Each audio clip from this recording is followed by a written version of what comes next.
Olá, meu nome é Ariane Abreu e também estou na TV Relacionamento.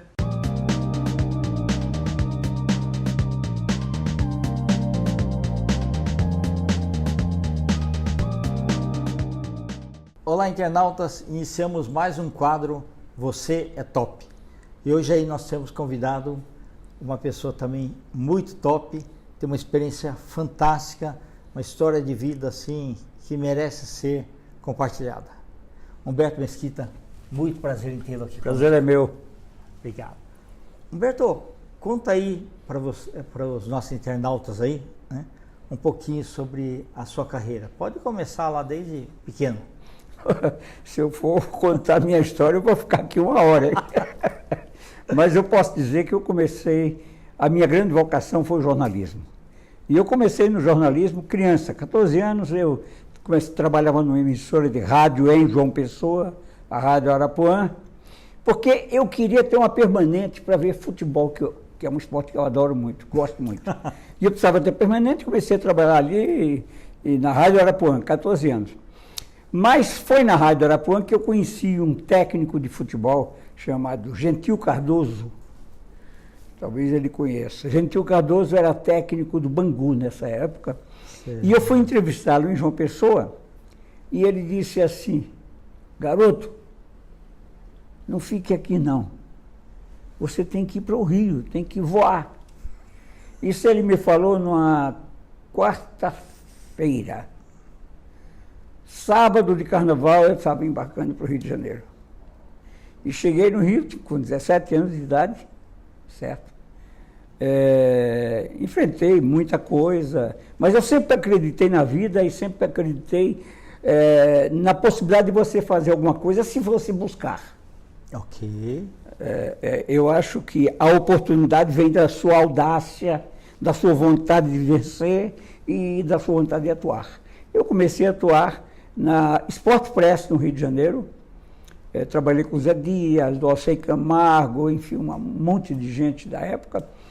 E depois eu fui convidado pelo José Dias para dirigir, com 19 anos, a Sport Press em São Paulo.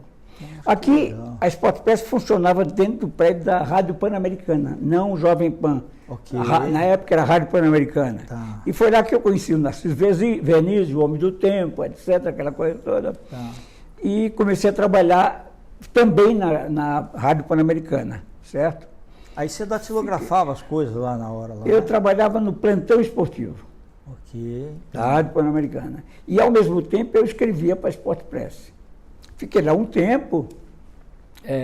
Depois, o Alberto Saad, ele estava na Bandeirantes e ele me convidou para ir trabalhar na Rádio Bandeirantes, junto com o Alexandre Kadunk, saudoso Alexandre Kadunk. Muito famoso. O Cambuca, velho de guerra. Certo. Aí comecei a trabalhar na Bandeirantes e eu estou contando, estou pulando fases para não ficar muito longo, né? Da Bandeirantes eu fui para a TV Excelsior a convite do Alberto Saad. Fui para a TV Excelsior, fiquei na TV Excelsior até os tempos de chumbo, né, da ditadura, em 1964. Fui para lá em 63, 64. Fiquei até 68. Lá que eu conheci Lima Duarte, Regina Duarte, o Dionísio Azevedo, que trabalhava na Excelsior, depois foi para a Tupi. E nós ficamos lá 4 anos, depois fui para trabalhar na Tupi, na TV Tupi. Fiquei no Sumaré. No Sumaré. Fiquei na Tupi 2, 3 anos, aí eu fui convidado para ir para Bandeirantes. Aí comecei a apresentar programas.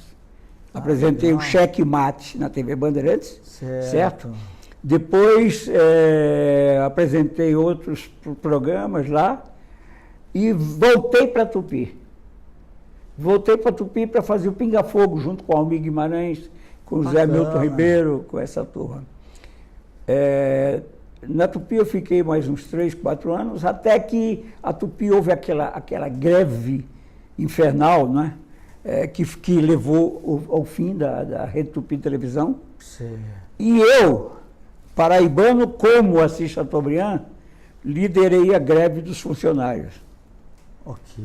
Foi um momento difícil, porque era triste você ver a emissora, que era a grande escola da televisão brasileira, certo? Sim. Se destruindo pela incapacidade daquelas pessoas que tentaram substituir o Assis Chateaubriand. Bom, aqui não vem ao caso. Falta de gestão. Aliás, eu até escrevi um livro sobre isso, Tupi, a greve da fome. Porque nessa greve nós fomos para Brasília, nós ficamos deitados no Salão Nobre do Congresso Nacional, e foi nessa oportunidade que eu conheci pessoalmente, e em contatos pessoais, por causa da greve, porque o governo já começava a querer criar novos...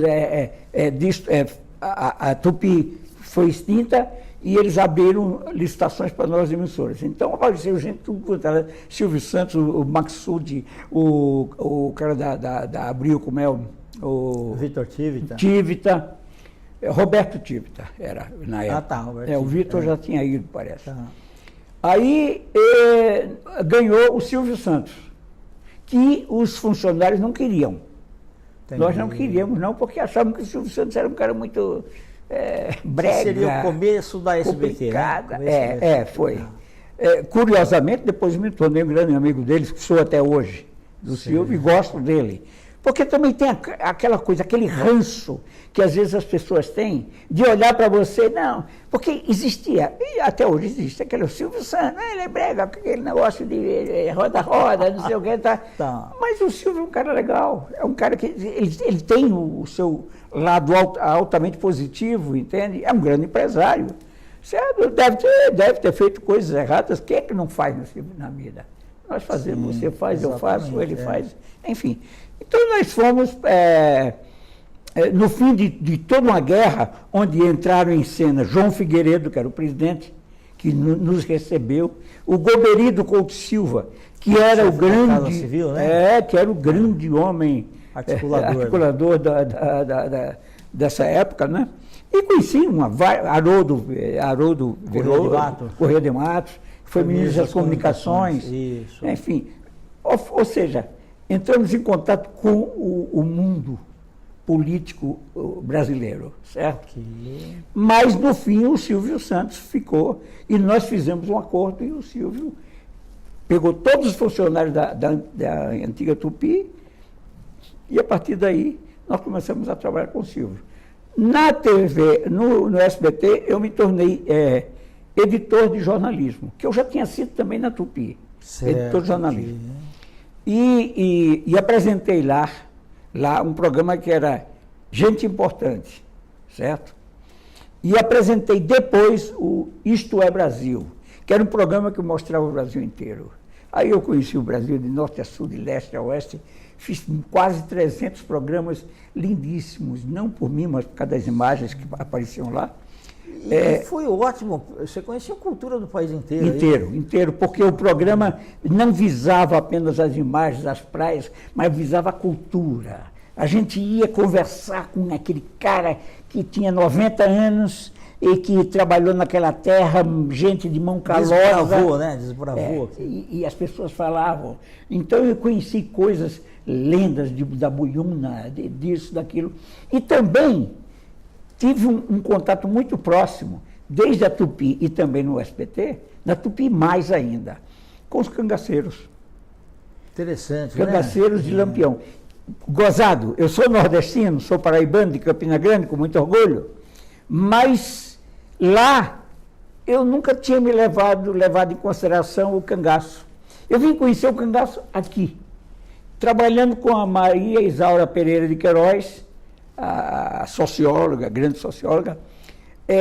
Ela me apontou me pediu que eu acompanhasse a ela numa pesquisa que eles iam fazer em Santa Brígida, de onde eu conheci uma figura que se tornou um livro meu depois, que foi Santa Brígida. Santa Brígida, em cima de uma figura que mora naquele centro. Se eu estiver falando muito, me corta, hein? Não, você está ótimo. Entendeu? Tá porque deixa eu falar, eu falo. Bom, aí, onde é que eu estava? SBT. Isso, SBT, com os programas Cangaço. Aí eu tive uma página da minha vida realmente fantástica. porque eu fui incumbido de descobrir em São Paulo os cangaceiros de Lampião que moravam aqui, fugidos depois de 1938, quando houve a morte de Lampião e a fuga dos cangaceiros. Eles foram anistiados pelo governo Vargas, mas eles não acreditavam que estavam anistiados. Então eles vieram para São Paulo, mudaram de nome, foi uma loucura. Eu consegui localizar. Ficaram com medo mesmo. Medo. Você não sabe o trabalho que eu tive, quando a gente achava um cangaceiro, de convencê-lo a dizer, escuta, vocês é uma parte da história do Brasil, e tá. Eu podia pensar que era polícia, essas coisas assim. Né? Medo. Mas quando eu peguei uns 5, 6 cangaceiros, já estavam no meu grupo, né? Porque eu formei o grupo de cangaço meu. Isso. Aí com eles eu consegui fazer uma série de outros contatos. Teve um cangaceiro, uma criança, entendeu? Que o nome justifica, porque ele era um toquinho desse tamanho, que eu fiquei 6 meses percorrendo o bairro do Sacomã. Claro que não era o dia inteiro, mas indo no Sacomã sempre, para achar o verdureiro que se chamava Antônio, e que era o Vitor, na verdade, o cangaceiro criança. E esse verdureiro era o Lampião? Não, era o cangaceiro. Era o cangaceiro chamado criança. Conheci o Zé Sereno, Macila, o Balão, Marinheiro, Dadá, Curisco não, porque o Curisco tinha morrido. E, inclusive, fizemos um trabalho grande sobre cangaço, certo? E estou aqui. Eu vou encurtar tudo, senão eu fico falando. Você que me pergunta, fica e eu te respondo. Entendeu? Hoje eu estou escrevendo o meu 3º livro, que é Coisas que eu vi, gente que eu conheci. E nessas coisas que eu vi, aí eu conto todos, meu encontro com Fidel Castro. Alguns gostam, outros não. Sim. Visão do jornalista. Eu jantei com ele. Jantei porque foi assim numa caravana, entramos no palácio, num determinado momento eu queria entrevistar o Fidel Castro. E eu não tinha uma câmera, não tinha nada. Aqui o Silvio Santos, não. O Luciano Calegari falou, escuta, você vai nessa caravana aí e não leva nada. Eu falei, não,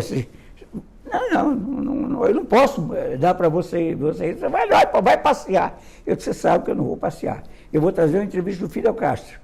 E ele disse que deu uma risada. Nesse dia que eu estava no palácio, lá com a caravana de jornalistas, o governador era o Quércia. Eu chamei o governador 86? 84, 82, 87 isso. Tá. Eu tenho até um troço autografado pelo Fidel Castro. Aí eu falei, governador, eu preciso entrevistar esse homem. Vem aqui, Mesquita. Comandante, esse aqui é Humberto Mesquita, periodista brasileiro, tá? Aí ele olhou assim e fez... Você já usava barba já? Já. Nisso, a gente se identificava pela barba. Aí ele virou para mim assim e falou, você quer entrevistar? Quer me entrevistar? Sim, pode. Eu falei, mas eu preciso de câmera. Mas onde é que estão as suas câmeras? Eu falei, minha câmera está lá fora. É da TV cubana, que o senhor manda. O senhor manda em tudo aqui. Peça para eles entrarem, a gente grava, eu levo a fita. Ele olhou para mim, aí tinha uma moça assessora dele, chamou a moça, falou alguma coisa no ouvido dela, que deve ter dito, libera esse cara. E as câmeras da TV cubana entraram no palácio e nós entrevistamos o Fidel Castro ali. E foi uma entrevista longa, porque ele fala muito mais do que eu. Ele falava, né? Agora não fala. O pessoal falava que ele fazia aqueles discursos que ia o dia todo lá. A minha pergunta foi, comandante, o que será de Cuba depois de Fidel Castro? Você imagina, isso é a barba naquela que foi. época, quer dizer, há 30 e poucos anos atrás. Enfim, eu falei de Fidel Castro, como posso ter falado, posso falar de um monte de outras figuras. Jânio Quadros, entrevistei várias vezes. O Lula uma vez foi participar do programa meu na Tupi, quando só ele não tinha como ir para o sindicato. Eu dei carona para ele. Aí nós fomos lá para o sindicato, chegamos lá, ele falou, Mesquita, você gosta de... Eu falei, com limão eu tomo. Com limão eu tomo. E eu ofereci uma caipirinha, eu tomei umas 2, ele tomou umas 10. E nós ficamos ali conversando. Aí ele virou para mim, senhor, Mesquita, eu vou falar uma coisa para você. Eu ainda vou ser presidente desse país. Eu olhei para ele, por dentro dei uma risada. Como aquele coitado. E que imbecil que fui eu, né? Quer dizer, o cara foi 2 vezes. Uma grande figura, dizer, um cara inteligentíssimo, mas é muito inteligente. Eu nunca vi um analfabeto tão inteligente. E com a perspicácia tão grande, com a visão de mundo difícil de você compreender. Verdade, então, para mim, o Jânio Quadros também foi uma figura que eu admirei muito. Conheci o Juscelino, o Jânio Quadros, Lotte, Lacerda. Eu conheci tanta gente que até esqueço de alguns. Legal. E no seu livro aí, coisas que eu vi, a grande parte dele está lá dentro. Tudo, conto tudo. São 430 e tantas páginas que eu não terminei ainda. Mas vão ter que ser 2 livros, viu? Eu sei. Eu tenho editoras. Talvez um até aí. Se eu conhecesse o Sakamoto antes, eu já estava acertado fazer com ele. É que tem 2 editoras que me convidaram, que estão insistindo, e eu confesso a você que eu estou deixando de lado. Hoje mesmo uma me chamou querendo conversar, certo? Eu tenho que viajar agora dia 21 para a França, e eu pretendo traduzir esse livro para o francês, porque geralmente eu fico aqui 8 meses na França, 7 meses, 8 meses na França, e fico 5 meses aqui. Onde está o sol? Eu estou atrás. Porque o sol faz bem, você não acha? Quem é que não gosta do sol, Rodrigo? Ele parece o Rodrigo, jogador do Santos. Como é teu nome? Leonardo. Leonardo parece o Rodrigo. Bom, mas então é isso aí. Eu não gosto quando as pessoas dizem isso aí é uma biografia. Não, biografia de quem morre. Eu ainda vou durar muito tempo aqui, porque eu acho que São Pedro se esqueceu de mim. Já muitos companheiros meus já se foram, mas eu estou aqui. Vivo tranquilo, com muita vitalidade, graças a Deus. Eu fui criado com leite de cabra, ao contrário de muita gente aí que está por aí, que foi criado com leite de magnésia, né? E aí a diferença é bem grande, porque o leite de cabra fortalece, o leite de magnésia faz o cara fazer besteira. Verdade. Enfim, é isso aí, um pouco dessa história, um pouco da história que eu conto, mas eu conto muito, eu conto passagens dentro do rádio, entendeu? O Bob Latt, que foi uma figura que apareceu na minha vida dentro do rádio, aquelas coisas de rádio que ocorrem. Eu conheci Leporassi, Flávio Araújo, Fiore Gilhote, enfim. Pessoas conheci que tanta marcaram, gente, né? Que eu resolvi escrever um livro. Muito bom. Não, e precisa deixar Já passou do tempo aí, não? Não, tá. Ainda tem? Tá tranquilo. Tá tranquilo. Mas, Humberto, muito bacana. E você precisa escrever um livro sobre o cangaço também. No livro, eu tenho capítulos especiais sobre o cangaço. Isso, mas eu acho que, por exemplo, é um tema daria que vale para a escrever. pena para fazer. Daria para escrever. A bem da verdade, desculpe, a bem da verdade, tem um livro escrito, Tática de Guerra do Cangaceiro, que eu escrevi.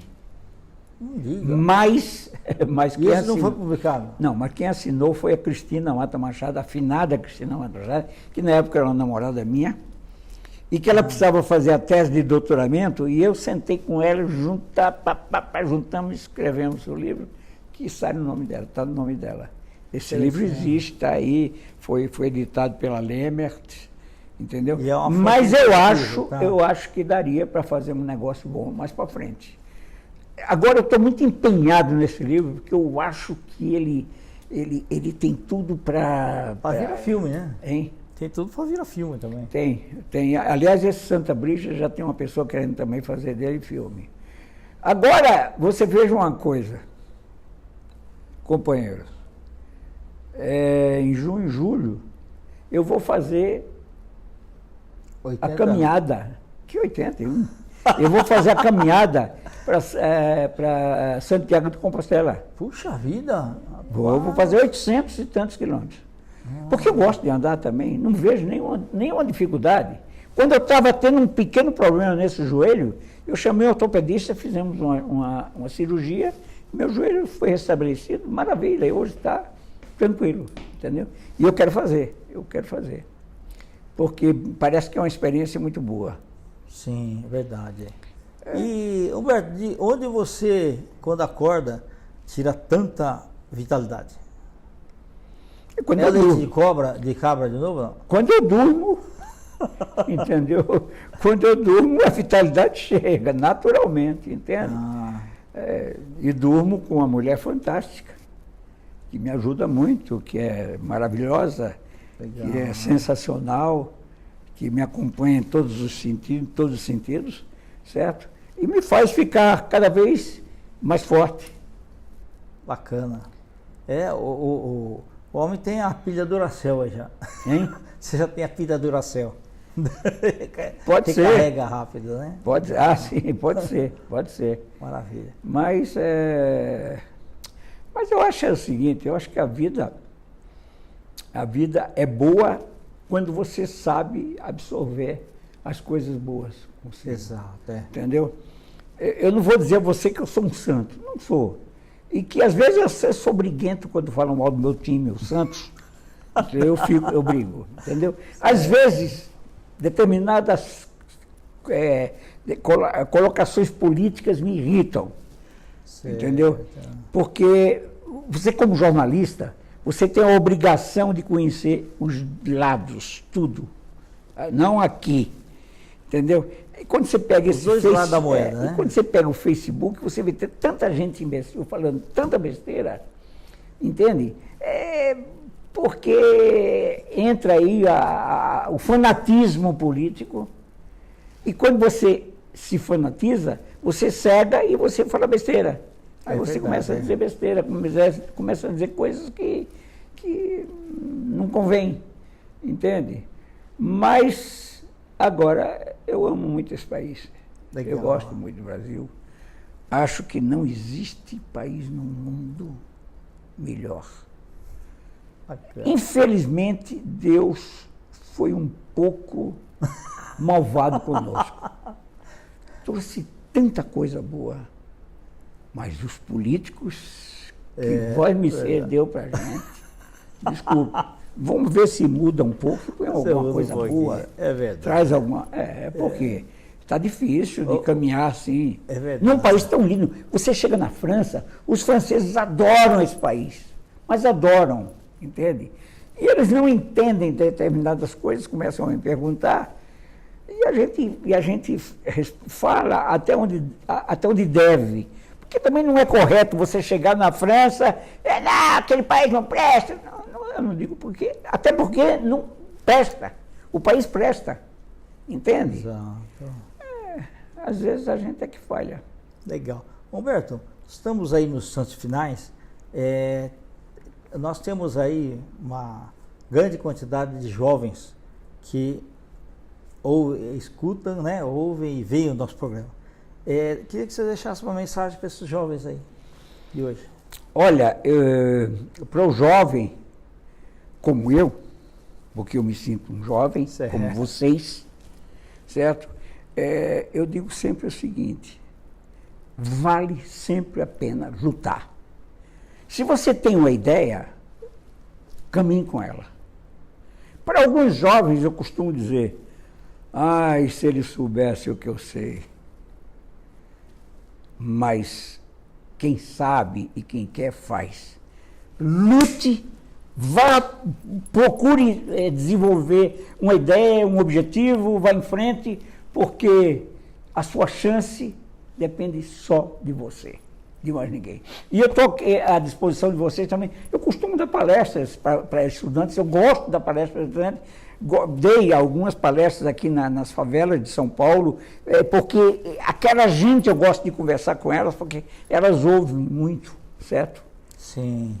E olha, quem quiser, estou à disposição. Eu gosto da palestra. Eu vou para a França, mas quando voltar, e no lançamento do livro, eu gostaria muito de dar muitas palestras para quem Certo. quisesse. Tá De ótimo. graça, não vou cobrar absolutamente nada, porque eu acho uma estupidez você querer conversar e querer cobrar pela conversa. Conversa é de graça, não é? Se é de graça, a gente tem que soltar aí à vontade. Tá certo. Obrigado a todos, obrigado a você. Beto, você quer deixar algum contato? E-mail, telefone, site? Se você puxa meu nome, me desculpe a falta Não, de perfeito. modéstia, mas se você puxa o nome no Google, hoje você sabe tudo com o Google. Entendeu? Se você puxar Humberto Mesquita, você vai ver. E você vai ter contato meu no Facebook, enfim. Mas se você quiser me encontrar mais facilmente, fala com ele. Ele tem meu contato, ele passa para mim. E não Tá tem problema, certo. Kenny. Beleza. Você é um novo amigo Tá que eu ótimo. quero prezar muito. Sim, sem Tá. dúvida, com toda certeza. Obrigado. Tá bom. Internautas, com os agradecimentos então a essa extraordinária figura que é Humberto Mesquita, nós finalizamos mais um quadro Você é Top. Um grande abraço e até a próxima.